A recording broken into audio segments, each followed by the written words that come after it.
So you basically had to be a peer mediator for two people that might have been going through a conflict.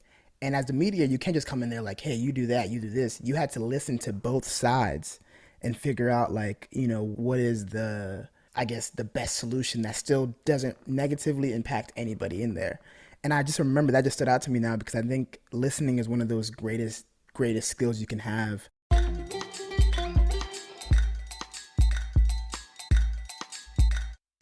Podcast Junkies, episode 278. We are closing in on 280, which means we're closing in on 290, which means we're closing in on 300, which means I should be knocking on Chase Reeves' door anytime now. And if you're a long-time listener, you'll know exactly what I'm talking about. If you missed the last episode, we had Bill Burrell back on with his co-host, Matt Ricardo, and those very creative gentlemen have created the Imagination and Junk podcast. It's the story that only could have come out of an event like the pandemic, and it's a fantastically creative solution to figuring out what you want to do next when you're just brimming with creativity, and that would be Bill Burrell. And he was on the podcast years ago, probably 2016 was when Bill was on for Home Stories from LA, another fantastic show. He's an expert storyteller, and I know you'll love that episode, so make sure you check that out, episode 277. This episode is brought to you by Focusrite, and specifically the Scarlett 2i2 sound card, one of my favorite go-to sound cards, something I use for each and every podcast recording. The 3G line is a go-to for all new podcasters. Find out more at podcastjunkies.com/Focusrite, and the link will be in the show notes as well. This week, I welcome to the show budding content creator and host of the Pol and Pals Podcast, Ponyboy Pol. It's a show where Pol interviews his content creator pals who are creating the life that they want to live. And in this episode, we share a rich discussion on his background as a content creator and how he finally got involved in the podcasting space. He talks openly about what he loves about the podcast platform, including the incredible information you can learn and the intimacy that can be felt within each episode. Pol speaks to some of the biggest inspirations in his life and what has motivated him to approach life with no ego and plenty of empathy. And finally, he shares his thoughts on staying humble and speculates on what his future might hold. Pol and I connected through a project that I put together within 24 hours called Any Podcast Recommendations. Some of you may have seen this on Twitter or on LinkedIn. Essentially, I was getting annoyed. Maybe that's the right word. Maybe it's too harsh. But all these folks asking any podcast recommendations on Twitter, and having had some no-code experience through my time at the On Deck Academy, pretty well versed in tools like Notion, Airtable, and various others. So I decided to see what I could put together in about 4 to 6 hours. And if you go to anypodcastrecommendations.com, you'll see what we have running. And Pol reached out to me. We started working on some ideas for it. And I love his enthusiasm and his energy level. And it just makes sense for me to take the next step and invite him on the show so you could get a feel for what he's been working on, which I think you'll be inspired by. Let's not forget that this episode is also brought to you by Fullcast. Fullcast.co is the website. If you need help with any aspect of your show, from launch to production and marketing, we can help. Schedule a free chat at fullcast.co/chat15 about your existing or new show. Stay to the end of the episode. I'll reveal this week's retention hashtag, but let's get hopping and learn a little bit more about what it takes to be a creator nowadays.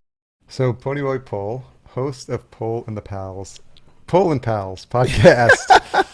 Thanks so much for joining me on Podcast Junkies. No problem, man. Thank you so much for having me. Thank you so much. The podcasting space is so interesting and changing so fast sometimes that it's amazing that you end up having conversations with people that you hadn't even met as of a month ago. Yeah, and they're all always like willing to talk, just on Twitter, you could just literally tweet anybody, DM anybody, because even though they're all very well known, some of them, like, they're all just very normal, regular people. So I think that's one thing I love the most. Like, I just DM'd Ariel just to ask questions about, marketing and because she's always just showing love, showing education. So she's really great. I think you had her on a prior episode too, and I listened to that one. That was really good to hear her background and stuff. Ariel Niesenblatt, for the benefit of the listener, go back to my days in LA when I lived in LA. So we met there. She was managing a co-working space, and she was bringing in people to record podcasts live there. And then I was working on a project with Jay Connor, and And then we were working on a project there, but I also had something in common with her because she grew up in Westchester County in New York, and I grew up in Yonkers, New York. So I don't know why I'm pointing that way. Yeah, I was like, wait, aren't you in Minnesota?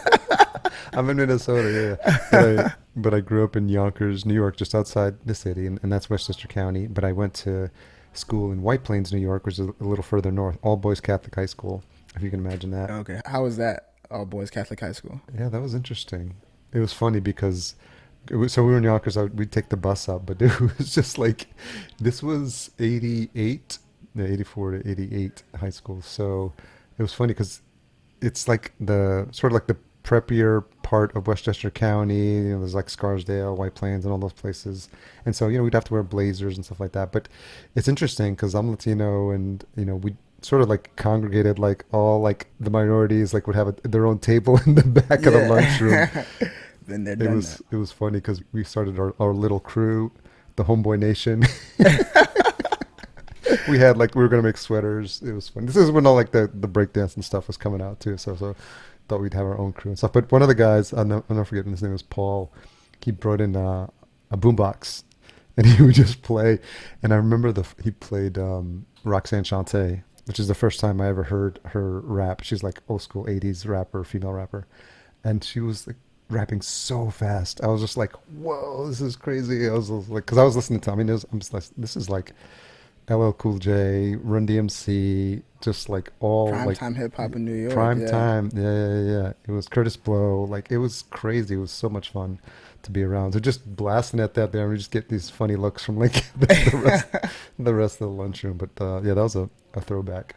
So Ariel grew up in Westchester County as well. So that's how we connected. But she's been just she's one of those folks like my friend Esprit, who's just like always in it, just like trying new things, doing new things. She's got the Earbuds newsletter. She just got me to do the Tweet 100 challenge. I don't know if you saw it today. I've been seeing that. I've been trying to figure it out, like what's going on. But yeah.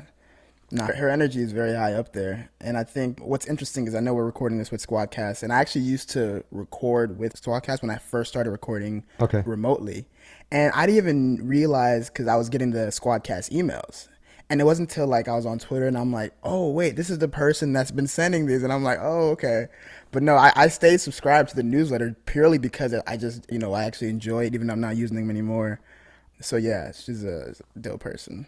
Yeah. So I'm always up for challenges, and I'm always up for like this public accountability stuff because it gets so many things going on. But sometimes if I feel like it's a bit of a challenge, Jay Klaus is the guy who started it. He's been on the show before, really good guy.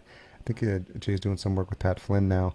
But those are fun exercises, and every little thing to just build up. I spend most of my time on Twitter. I think it's the one where, while I try to post consistently on others, that is the one where it's more like top of mind for me. Like I'll see something or I'll read a book. Like I don't do really Instagram. I'll just post it on Twitter. It feels like. Yeah, that's how I found you. That's how I first even heard about you. And I'm like, oh, wow, this dude did something that I really like. And I just had to reply. And that's how we're here today. So talk to me, so for the benefit of the listener, talk to or tell the story of how I entered your radar, because I think it's pretty fun. Yeah, man, that was a funny day. So, I think if anybody's listening to this, they probably really like podcasts, and they probably see a lot of the podcast themes on Twitter. So, you just randomly always see people asking any podcast recommendations. And, it's funny because I remember subscribing to the theme of podcasts on Twitter, but I used to get annoyed because I kept seeing that question. I'm like, damn, like, I think I might have to unsubscribe because it was just getting too much. So one day I just saw that you tweeted, I think somebody had liked it. I can't remember who liked it right now. Oh, Albin from Buzzsprout. Oh, yeah, Albin. Good guy. Yeah. So he had liked it, so it showed up on my feed, and you had made basically this just kind of initial version of a site that was based on the fact that everybody asked the question, any podcast recommendations. And the moment I saw it, I was mad. I was like, God damn it, that's such a good idea, because I kept seeing it, but I didn't know like what to do with it, right?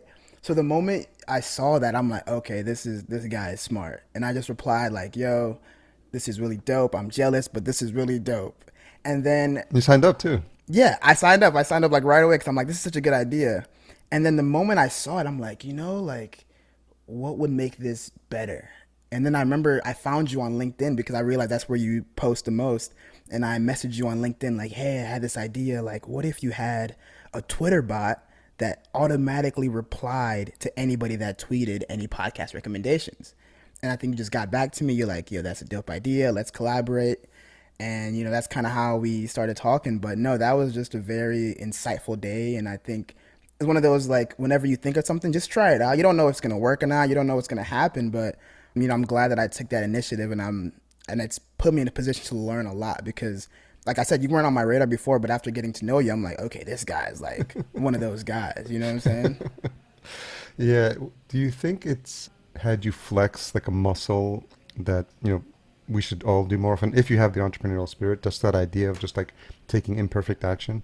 Yeah, I think especially with Twitter, there's kind of two sides to it, right? With Twitter, you have access to literally almost everybody that you could ever think about, and also their thoughts. And I've realized the more people I follow kind of in that lane of entrepreneurship or doing their own thing, you start to just see so many people doing things. And the reason I say it's two-sided, because one, you see that and you're inspired because like, wow, like that's inspiring. I want to do that too. But it's also like, it's overwhelming because you're not always in that mood to like create something or build something or tweet something. So you have to find that balance point, right?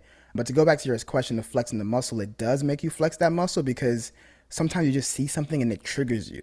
And I feel like I'm somebody that I think, I like to create things. I feel like I'm better at helping people improve what they already have. Like when you had that foundation, I'm like, oh, what if we did this or what if we did that? And I think that's one of those muscles that I want to keep getting better at, helping people like improve whatever they're working on.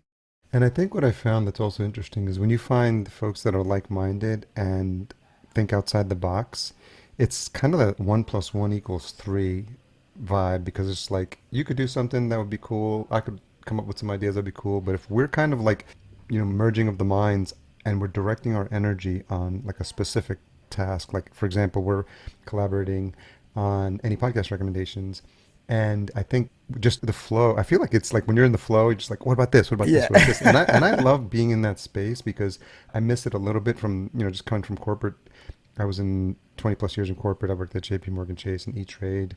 And there's something to be said, like getting the whiteboard, get people in the conference room. Okay, just like, what are we going to do? Let's hash out some ideas. And you lose a lot of that when you're in the remote phase. So I think finding creative ways to do that, whether it's Slack, I think we were chatting for a bit, even on Notion directly, just using that, just kind of like using the tools. And I feel like there's this new wave of like digital entrepreneurs who are just kind of like, what tools can we use? What do we have that's available? And just kind of like mash them up, create new opportunities to brainstorm. Yeah, especially with the tools, because even with you, I've had to, because I was aware of Notion, I was aware of Airtable, right? But I think the best way to learn something is to actually use it. Like you can read about it, you can watch YouTube videos, but it wasn't until you were like, yeah, I'm using Notion as my main thing and I got Airtable in the background. I'm like, you know what, let me finally check those out. And, just using Notion in that one day, I'm like, oh, wow, like there's so many cool things you can do with it. Or I got familiar with Airtable, so now I'm trying to use it for my own podcast newsletter, right? Yeah. So yeah, like I think with the 1 + 1 = 3, I do miss that kind of in-person interaction because I think that's where I thrive. I kind of think about it. I tell my friends like, with dating apps, right? I feel like dating apps aren't really the best way for me to like, if I was to try to meet somebody, date somebody. But if you meet me in person, I'm like, okay, yeah, I can use my personality. Like you can talk about things, you can relate to things, right? So I definitely agree that I miss it, but you do have to try a little bit harder with this new digital space of interacting. Yeah, and because I think the opportunities are just crazy, and let's not even get into like the NFT rabbit hole and what's happening in crypto, because like, and I'm like, oh, I just made $50,000 today on a crypto art piece. I'm just like, it's tempting to like jump in there, but I feel like I'll be like out of my element, and I'm sort of kind of trying to stay in my lane, and all the things that I'm working on project wise, they're related to they're in my wheelhouse, like of podcasting, and I feel like that's the best use of my skill set. And also, if and when now we're moving to the promo phase for any podcast recommendations, like I feel like, okay, I have a network that can make that happen. So it's tempting. Like I always tell people, like, run your own race, keep your blinders on, or stay in your lane. Just kind of play to your strengths. It's that FOMO, man. I feel you with the NFT because that's something like obviously I've heard, everybody's heard about it, and I'm really into personal finance. I love stuff like that, but I'm always hesitant when it comes to hype. Because to me, I think hype is where a lot of people tend to actually lose. Obviously, people will win, but people that aren't familiar or knowledgeable just want to be involved. That's where they lose. So for me, I think NFTs is definitely a lot of potential in there. Like no question. But I'm not rushing to it right now because I know that one, I'm not knowledgeable right now, and I could take the time, but I also haven't had that interest to really like dive into it. So I'm kind of just, like you said, kind of just watching from afar, cheering at everybody on that wins, but you just got to be careful with stuff like that. So when did a podcast get on your radar? Oh man, I think going back to college, that was one of the first times because a friend had told me about, I think the Marketplace podcast. And, I was kind of trying to listen to it more, but I think at college, I was still more into music. So sometimes I would go through a podcast phase and I would like it, but then I would kind of just stop listening to podcasts. But then one memorable moment for me was a friend of mine had told me about, I can't remember the name of the book right now, but Scott Trench from Bigger Pockets, he had a book that I think Ready, Get Set, something Get Ready for Life, something about real estate and personal finance, telling him story. And I really liked the book. And I wanted to just learn more about him. I was actually able to interview him for one of my earlier podcasts. But Set for Life? Yeah, Set for Life. Set for Life by Scott Trench. And I recommend that to anybody that's really just starting in the workplace or just want to learn more about finances and real estate. But yeah, I wanted to learn more about him. So I found him on the Bigger Pockets podcast. And after listening to that, I was just like, wow, this is such a great way to get information. And at the time, I'm also very into personal finance. I just got a job. I'm making money. So I wanted to use that money wisely, right? So I started listening to the Bigger Pockets podcast. And then, a friend told me about, I always liked Breakfast Club, which is, a morning radio show, but I didn't know they had a podcast version. So he told me about that. I started listening to that. And then I liked Charlamagne the God from that show. So I started listening to his podcast called Brilliant Idiots. And then I liked his co-host, Andrew Schultz, and I started listening to his podcast, Flagrant 2. So I just started to consume it more. And it got to the point where now I don't really care about new music like that unless it's an artist I already like. I really will go a whole day without listening to music, only podcasts. So yeah, I just became a fan of them because of the information, the ability to kind of just get intimate with somebody you never met, but you know all about them because you're listening to them every week or twice a week. And but I never saw myself being a podcaster. That was a very new thing that was very inspired by the pandemic, kind of like everybody that started a podcast in the past year. So talk about that journey. When did you start to get the creator vibes to start figuring if this was something you wanted to do for yourself? Yeah, so that's a good question when you say creator vibes, because I don't think I ever was confident calling myself a content creator until lately, because that's kind of what my podcast is about. I interview content creators. And for me, I remember when I was younger, I used to just like techie stuff, like computer stuff. So sometimes we had a camera, and I would always take the camera with me when me and my parents went to parties, because Nigerians love to party a lot. So we always went to parties, weddings, or whatever. And I would always take pictures or maybe record video at that time. And I would go home and use Windows Movie Maker and just put the videos together. And then there was always family friends, so I would just send them that. I would literally burn it on a CD and then just send it to them, or DVD, I guess. And that was just a thing, but I never knew the impact of what I was doing, And even in that, so that's when I was young, probably middle schoolish. And I got to high school, and my high school was a special kind of on a community college campus. And you got to choose your associate degree that you wanted to do. And I told my parents, I want to do graphic design. Oh, cool. And they're like, what the hell are you talking about, right? Because, I'm the first generation in America. I actually was born in Nigeria. So To them, they're really much, they wanted me to be set for life. You know what I'm saying? They wanted me to do engineering, lawyer, doctor. You know what it is, man. You know what it is. So they quickly pushed that idea down. I was kind of sad because I remember just being so into that. That was my thing. And they told me no, do general studies in math and science because you can set up for engineering. And luckily I was good at school, so that worked out. But slowly as I was into the corporate world, you kind of get that what am I doing with life? Am I really living in my true life or what I want to be doing? So I've always kind of had that mindset. So I guess to make a long story shorter, what happened with podcasting is when the pandemic hit, live video became a big thing. and everybody's on IG Live. So I was kind of interested. So one day, I remember a friend had told me like, "Yo, you should go on live one day just to be funny." And I'm like, "Okay." So I went on live, and it was no plans. Like, it was literally live on the spot. I had no topics, anything. I just went on live, and I would just kind of talk about myself, and I would invite people to join me. Okay. So I had just a group of friends. Like, I think I had maybe 3 to 4 people come and just talk with me. And at that point, I didn't know that IG Live, it cuts you off at an hour if you have less than maybe 20K followers or something like that. So I have like maybe 1,000 or 12, I don't know. And so it just cut me off in an hour. I'm like, oh, what the hell? And I just get like texts like, yo, like, what happened? Like, you're coming back? Like, you should come back. And I'm like, wait, what? And I think that's when I saw the interest when it came to just showing my personality or talking. So that inspired me to, what can I do with this, right? And a friend texted me like, yo, you know what? You should like go on live and talk with more people. Miley Cyrus was doing it at that time. And I'm like, okay, I guess that's a good inspiration. So then I just hit up my friends that I knew from, at the time they were in San Francisco. They just started a startup, you know, they're making money. I was just really curious how they were living. Sure. And I was like, hey, like, would y'all love to be guest number 1 on episode 1? And my first episode, which I didn't call it a podcast at the time, I just literally went on IG Live and recorded it.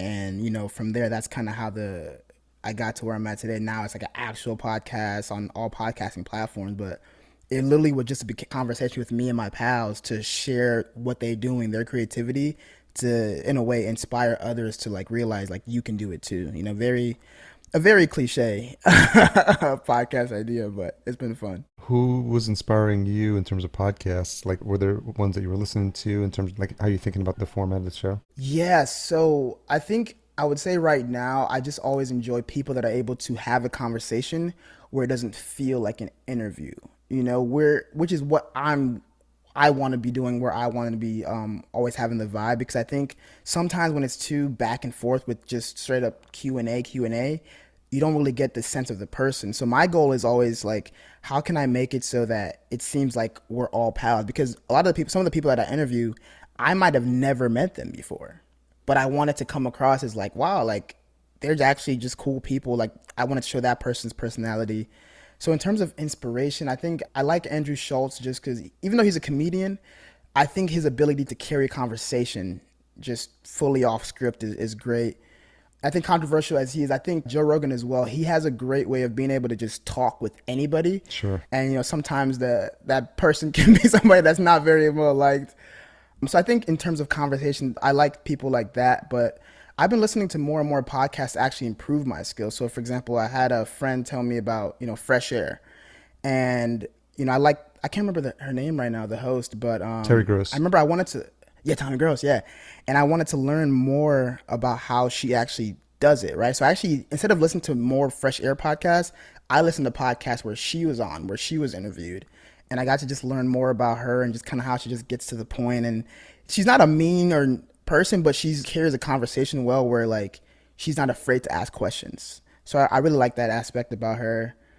But yeah, I think I listened to a couple podcast junkies after I met you. I like the way that you're able to kind of just get into it and make you feel like, you know, you're really just having a conversation with a friend, a pal, if you will. So yeah, man, I just always love learning. I think it's interesting because, like every other podcaster and regular listeners will have heard this a bit, but I just had questions like everyone had my sheet of questions, and I'm like, what is your favorite ice cream? Like, if you could be what's your spirit animal? Like, you know, just kind of like, you're trying to like, you were just worried that you're going to run out of things to talk about. But if you're naturally conversational or even just naturally curious, I think that's the one trait that I've seen that's been extremely helpful, to be curious. Like that's what carries me through these conversations, to just listen intentionally and just like pay attention. And that's why I love the video, because I'm just like, okay, what's happening there? Like, are we connecting?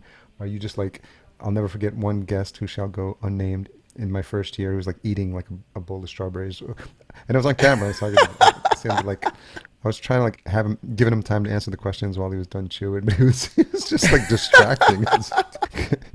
So it was funny. That's a tough thing about starting too, because the thing I realized too about, especially when I first started, is like a lot of people don't take you seriously, because to them it's like you're reaching out like, hey, I want to interview you, you know, I just want to talk. So it's like, okay, cool, I'll show up, I'll be there.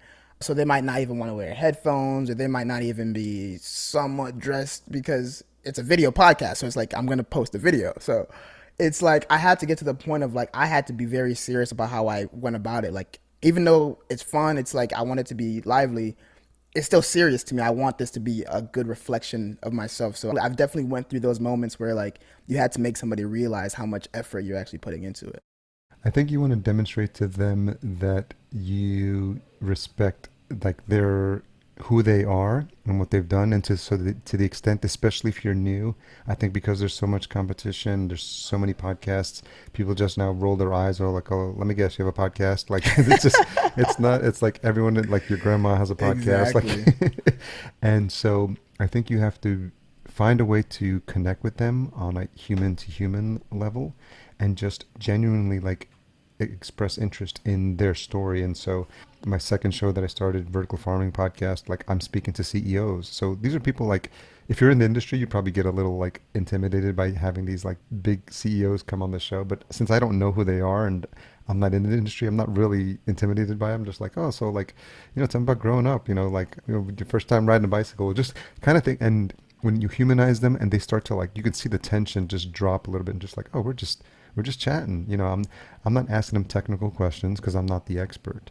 So I stay in my wheelhouse of saying, I just like origin stories. I just like learning, like what makes you tick. That's what Podcast Junkies is about. Like what makes Pol tick? Like, why do you do what you do? Why did you end up here? Why are we having this conversation? Like, it's fascinating to me, like all the little threads, the butterfly effect, if you will, of how like, or sliding doors, whatever the movie analogy is, because like how you just, like, how do we end up here? It's crazy.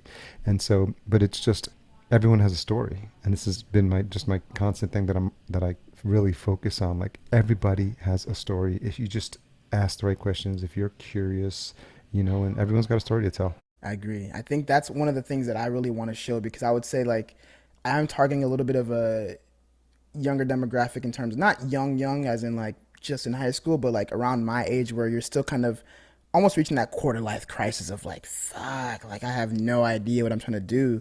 And I think the best way to do that is to understand, kind of like you're saying, everybody does have a story. You don't know why somebody is mad today, sad today, or why they act a certain way. But then when you go back to the like, oh, what did your parent do? Or how were you growing up? Oh, you lost a friend when you were young. Oh, you had to grow up in this neighborhood and you had to fend for yourself. You know what I'm saying? When you start to humanize everybody, and then once you see the human in them, you realize how similar they are to you. And when you realize how similar they are to you, and they've still been able to get to their level of success, whatever that is, you then, hopefully what I'm trying to get across is like, hey, like, try that. Try that thing that's been in your head, because you might think you're not able to do it, but you don't know. And even if you don't know and you try it, you might realize you're better at something else than what you initially thought you were good at. So I definitely love that. And I've had to humble myself a little bit because, you've been doing this for, I think, about 7 years now. Yeah, 7, 8 years. Yeah. And that's amazing because I can't even remember what 2014 was like. I thought it was late too to podcast again. That's funny. Really? In 2014? Yeah. Because it started around 2006, 2007. And I remember I was listening to a couple of like Pat Flynn podcasts, he's Smart Passive Income, around 2012. And I was just like learning from him too. So I was like, oh man, I got to get into this podcasting game. But it's been wild. That was before Serial. That's crazy. Because I feel like I'm super late. That's crazy. Yeah, because Serial, I was really into Serial when that came out too. So yeah, I was saying I feel like I have to humble myself at some point, because to me, one thing that I struggle with, I would say, is I'm always thinking about like what I want the end goal to be, like what I see myself becoming or what I see something becoming. And sometimes that affects me because like when you're starting out, I have to remind myself like I've only been doing this for a year. You know what I'm saying? It's like I still have so much to learn. Like I've literally learned what podcasting, not just listening, but what podcasting is, and I'm still learning. So it's been actually good to humble myself and really learn from the people that are doing it, because sometimes when you get egotistical or cocky, that actually prevents you from learning and being willing to be that student, right? And one funny thing, I remember I had interviewed somebody, and I remember kind of posting I think I sent them a clip and they posted their clip, and in their story they're like, y'all should check out Pol and Pals. It's like he's like the Guy Raz of content creators or whatever. And at that point, I wasn't listening to How I Built This. I had heard of the podcast, right? Sure. So I'm like, man, who the hell is Guy Raz? I was like, what is this?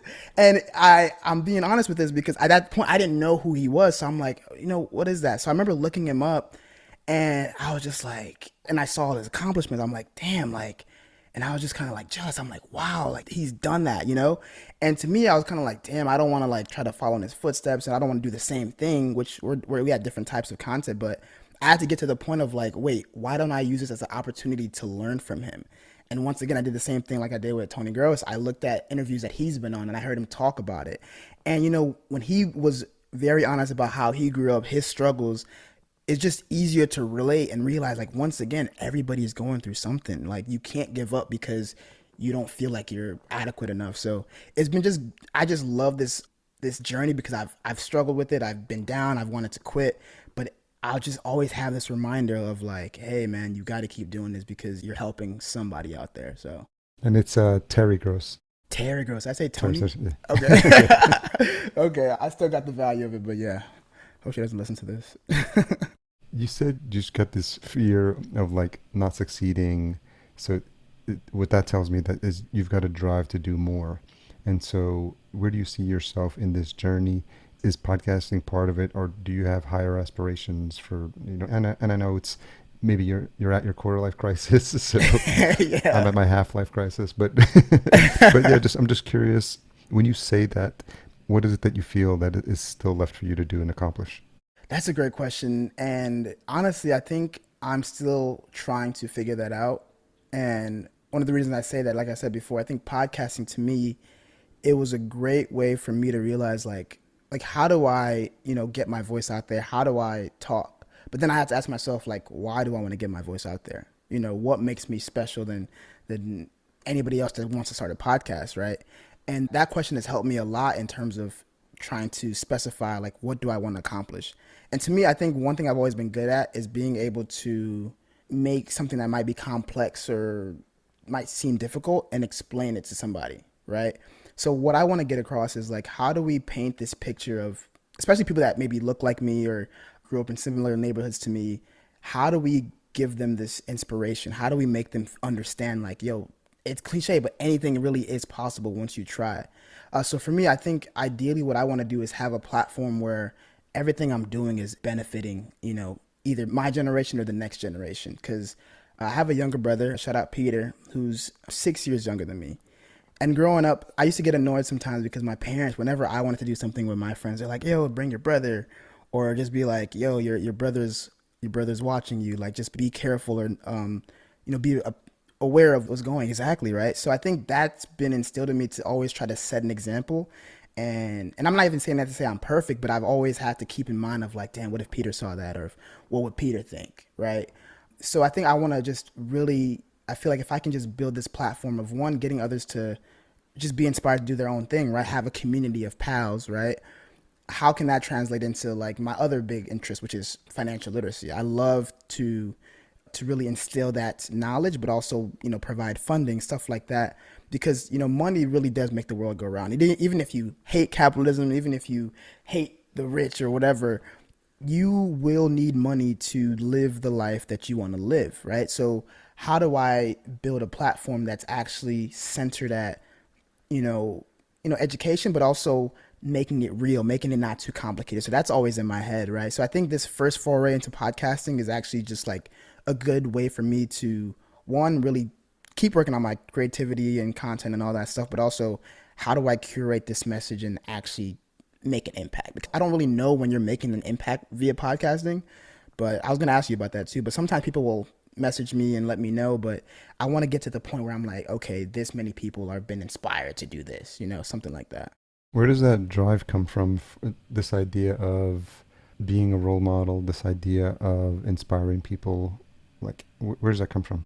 Yeah, I think it's a multitude of things. Once again, having a younger brother that, you do have to look out for and try to lead the right way. But I think growing up, I've always felt like there was a reason, why I'm here. I feel like there was like a bigger reason for me. So even going back to being born in Nigeria, my father won the visa lottery, which is the reason that we were able to come to the States. And, luckily he was able to bring me and my mom at the time. And, I came here at 5 years old. So even that's like, I don't want to say, I don't know what the percentages. It's not 1 in a million, but just to make it, pretty close, good, I'm sure. for a great story, it was 1 in a million opportunity. Yeah. And, ever since then, I've always kind of made sure, like, I have to make my time here worthwhile, because with my parents, like, they're just so set on me being good, being the best at whatever I'm doing, because you don't just leave a country just cause. You don't just leave, to migrate to a whole nother country. To anybody that's listening, that if you were born in America, to just go to Nigeria, go to Germany, like, it's a crazy thought to uproot your whole family. So one, I don't want to make that move, being in vain, right? And then I had a crazy experience when I was getting baptized here. So we were raised Catholic, and I remember it was the craziest thing, right? And I wouldn't consider myself the most religious, but there was this lady that after we had did the whole baptized, we went to like not after party, but like a get together. We ate cookies or whatever. And she just comes up to me. She just looks at me in the eye. She's like, "Hey, you're going to do something great." And I'm like, okay, like, relax. Is this part of the church thing? Like, are you? And I didn't know who this lady was. I had no idea. Am I being recruited? What is this cult thing, right?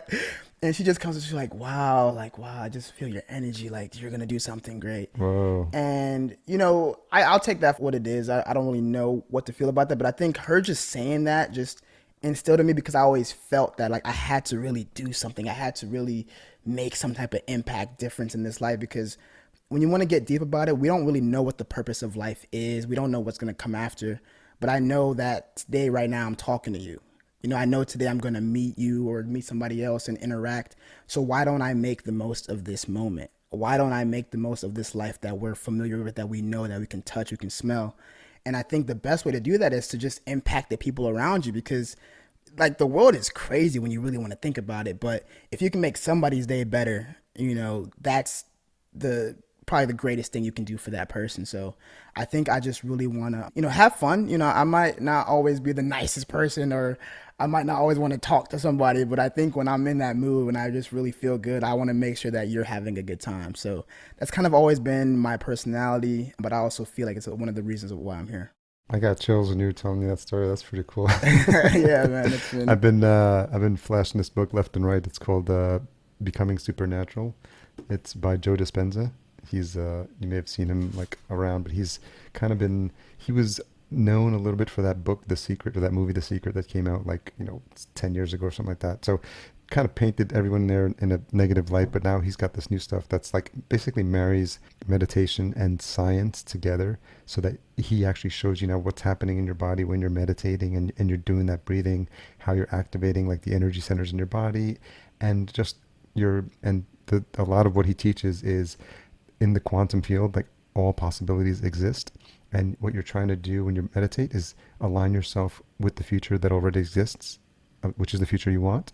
And so it's been really powerful, because I've been just finished up the book and now doing some of the exercises. So when you talk about stuff like that, it's almost like you got a sneak peek of what you're capable of if you align yourself and get yourself in alignment with what that path would look like. So, and it feels like just from connecting with you and just how quickly we just vibed and having this conversation, it feels like you're riding that wave.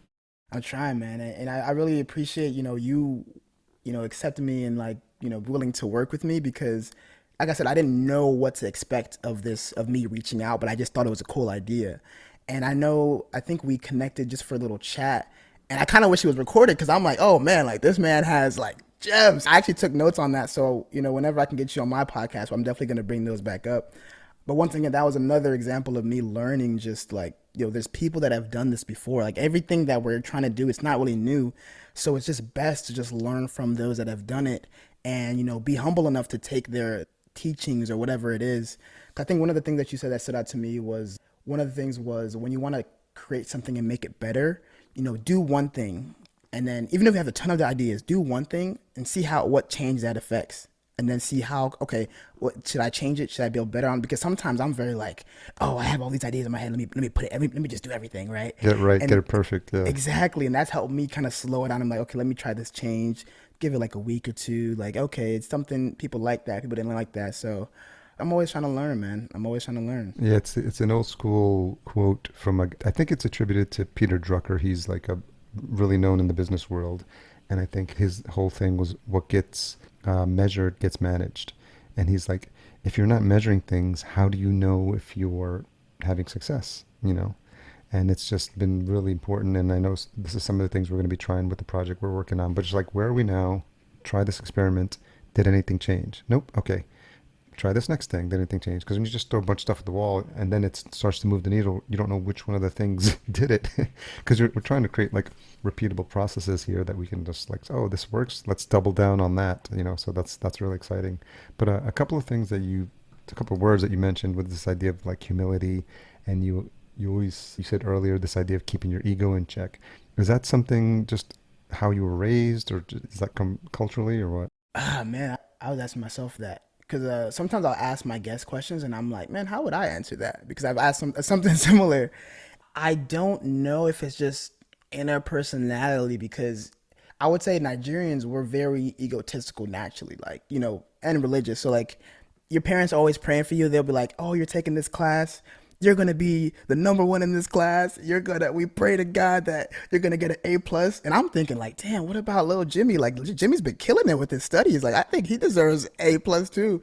But I don't really know where it comes from, but I do remember hearing a great quote that I might butcher it right now, but it was basically like, you are great, but you are not greater than anybody else. And that really resonated with me, because I think I fully agree, because if you look at any example of great falls of men and women, it's always ego. It's always ego. It's always getting to this point where you think you're the greatest. And you can be really talented, you can be really skilled at something, but when you let that ego make you treat other people like they're less than, that's when you start falling. So I always have to just self-check myself, because I do get on my little moments of like, oh, that was really good, or people are really telling me this is dope. But then I also have on my low moments. So to me, like, when you're trying to get to this point where you let your ego lead, it's always going to end up bad. So I think I do a lot of self-checks, just throughout the day, throughout the week, with my girlfriend. We're just talking and asking questions. So I do my best, but I don't know where it comes from. And I think it's just maybe natural. My parents always were trying to set great examples for me, right? But always trying to make me also be the best that I can be. So I think that mix of that and my personality has kind of helped me get to where I am today. Yeah, I definitely second that. And I've had to learn those lessons the hard way, I think. And I think it's a function of just generational stuff. Like I'm a child of the 80s and 90s. And so, sometimes you think you're invincible, or the things you do won't have repercussions later. And I'm here to tell you, they do. They do catch up to you. Like if you don't do things coming from just positivity, or looking out for the decisions you make and the repercussions they have on other people, just learn how to be more honest. Yeah, just a lot of mistakes that I've made. And I'm just trying to turn those things around and impart that wisdom on a younger generation. Maybe that's part of the reason why I have these conversations, and just be like, don't do what I did. I appreciate that. And just like be humble, but we be willing to help people, because we all can benefit from each other. There's things that I'm learned from you. Like, there's no age restriction for me in terms of my teachers. Like sometimes you're like, see someone younger and you're like, what's this kid got to show me? And some of these, kids probably coming back from they were like Einstein in a previous life, because they're like qualifying for Mensa at like 6 years old. And I'm just like, okay, maybe that kid's my teacher. Like, I don't know. Like, I'm open, because there's a lot we don't know. And so like I just like, I'm grateful for the information wherever it comes from. And I'm just like, what's the lesson I have to learn here? And just kind of continue to have that student's mindset. Yeah. And I think listening is one of the things that I always try to just be better at. I remember there was a program I did. I can't remember the name. I want to say My Lead, because I'm from Michigan. And the program was basically kind of just like how to be better leaders. And I remember one of the things they had us do activities was to be mediators. Oh yeah. So you basically had to be a peer mediator for two people that might have been going through a conflict.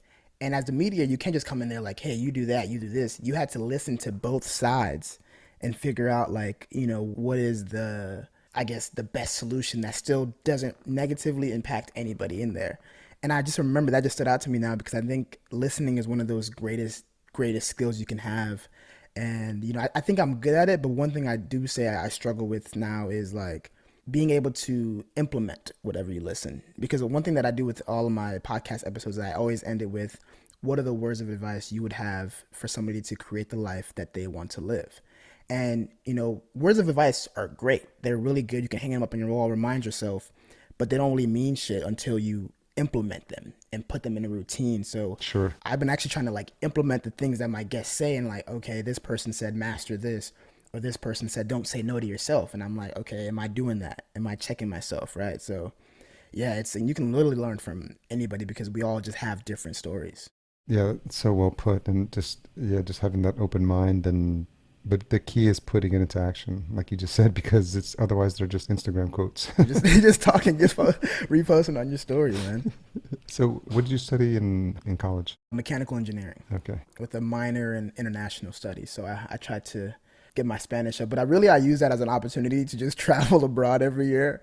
And that's been great because I've always enjoyed traveling just because, like I said, I love people. And being international myself, I'm always curious to really interact. I actually didn't interact with a Middle Eastern person really, like truly, until I went to high school. I switched high schools.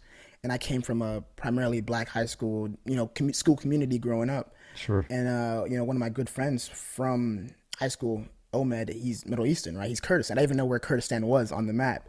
And, that experience just really just changed my mentality on the world. Like, I got to learn more just about my Muslim culture and all that stuff. So, traveling has been great. And just college was probably one of the most, I guess like everybody else, very formative in my life.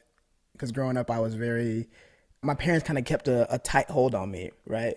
So when you get that free leash in college, you start wilding out, especially when you're in Spain and it's 7 a.m. You're like, oh, why am I still outside? So, man, yeah, it was a great time. That's wild.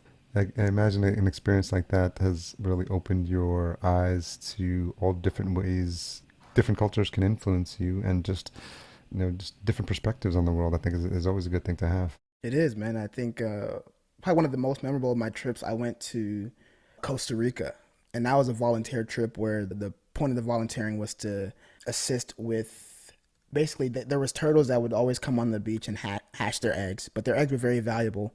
So we would basically walk the beach at night, like middle of the night, just to make sure we didn't have any poachers come. And one of the times we actually saw a poacher come, and I always used to think like, wait, what if they have a gun? Like, what are we supposed to do? I'm in college.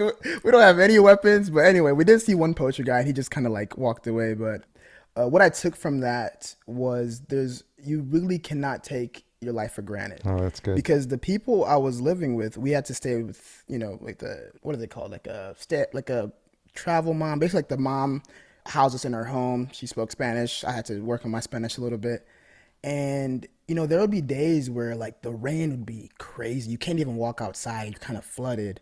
And like I would help them sometimes cut coconuts down from the tree. And, when you juxtapose that with how I was living in America, it's just very different. So, I think everybody has the right to complain, but, complaining is really relative. Like complaining isn't going to do much for you unless you're willing to put in something to action. Because at the end of the day, nobody's really coming to save you. It's so sad to say, but it's kind of like if you live your life and you can only complain, that's not going to get you anywhere. So I think, like I said, everybody has a right to complain. I complain about things sometimes, but I always try to remember the different type of people I've met, the things that I've been through, and realize it's only going to be solved when I put some type of effort out. And maybe somebody will see you putting that effort out and, help you get out of it. But you got to, put your best foot forward and do something. It's such a good story. And I think you've been blessed with this experience, like being born in Nigeria and traveling abroad for school, getting to go to places like Costa Rica to see all these different perspectives, meeting people from different cultures. And it starts to rewire your brain and open your mind to like new possibilities, but also to be more empathetic. And I think that's what we really need more people to do, to empathize.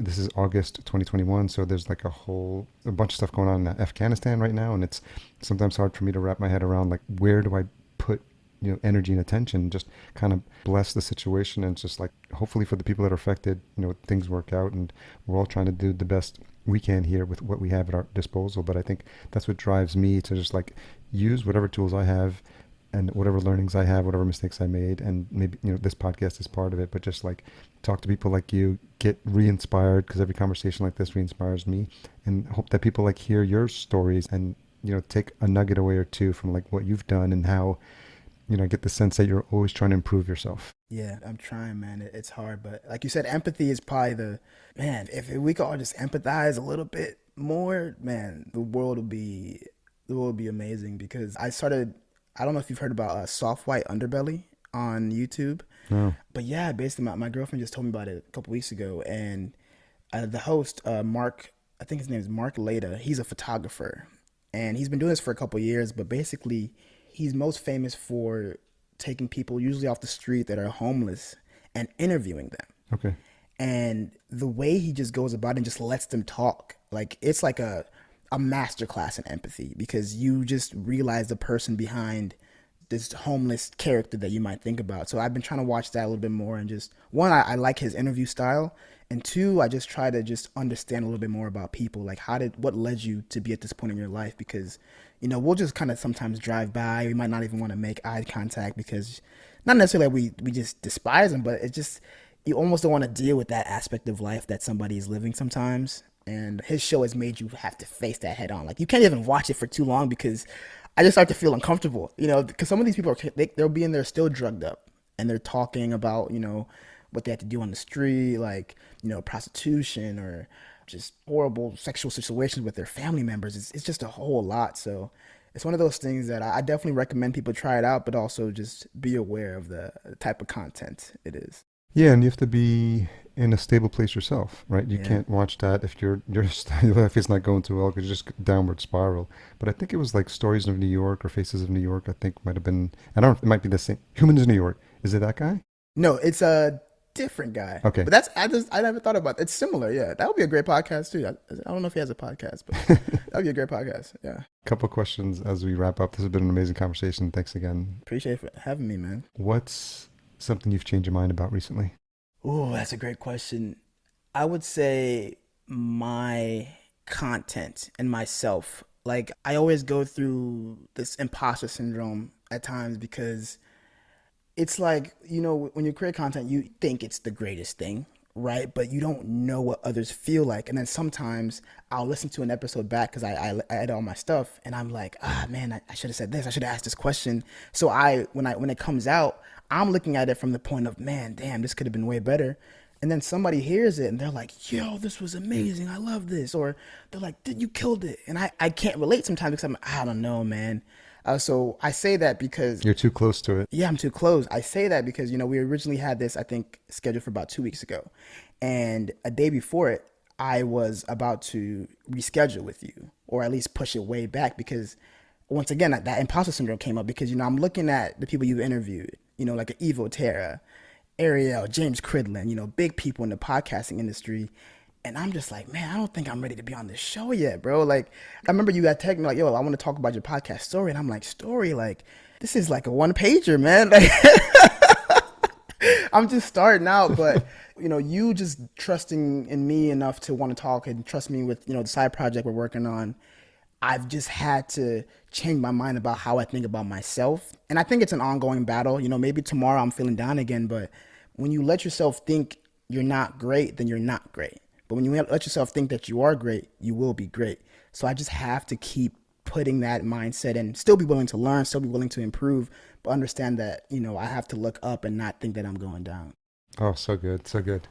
I think what that lights up for me is this idea of like, when you up level and then you kind of like try on that, like the next level, and you're like, oh, this is good. This is good. I can run in this space now.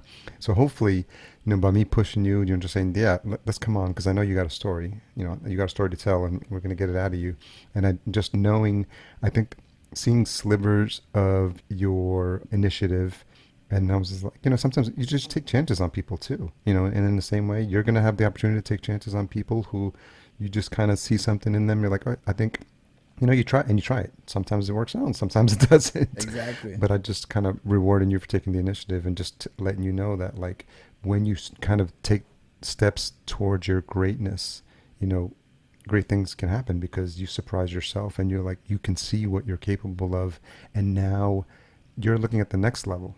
Like, whereas before, like this level, you're like, oh, I wasn't even sure I could make it here. Now you're there and you're like, oh yeah, I can fit here. I'm comfortable here. What's the next level? Like, and what do I do? So that's good.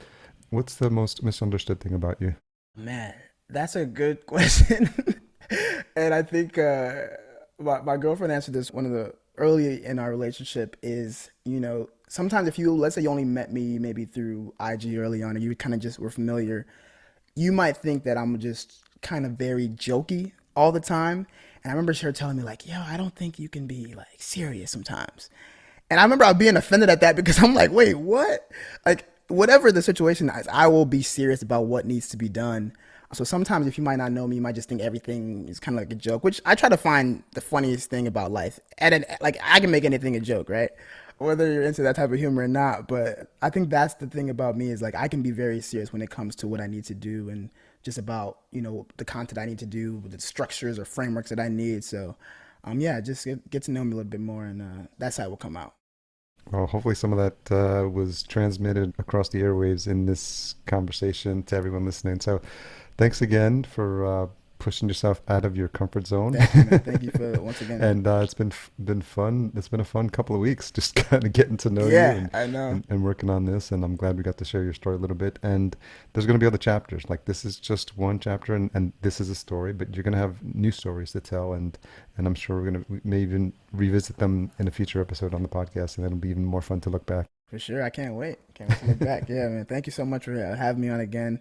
Real quick, I'm going to give a shout out to, since the show is called Pol and Pals, I got to, give a shout out to two big pals that have helped me make the thing. My creative director, Juan, he's the one that draws all of my episode cover art. Like, very cool. Each single one is hand drawn and, kind of helps me with the creative direction. And then also my pal, Lee, but goes by the artist name Tom Tide. Okay. He actually just sent me, or he made my theme music. Because I had like a preset one and he's like, no, bro, you need this.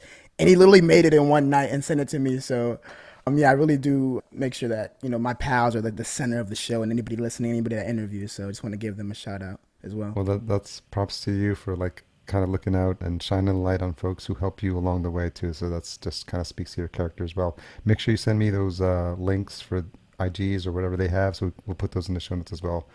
But anywhere else you want to point people to check out the show or connect with you? Yeah, you can find me on all social networks at Ponyboy Pol. That's Pol. My actual name is Paul, Paul, but that's another story. Maybe the next time I come back on, we can talk about that.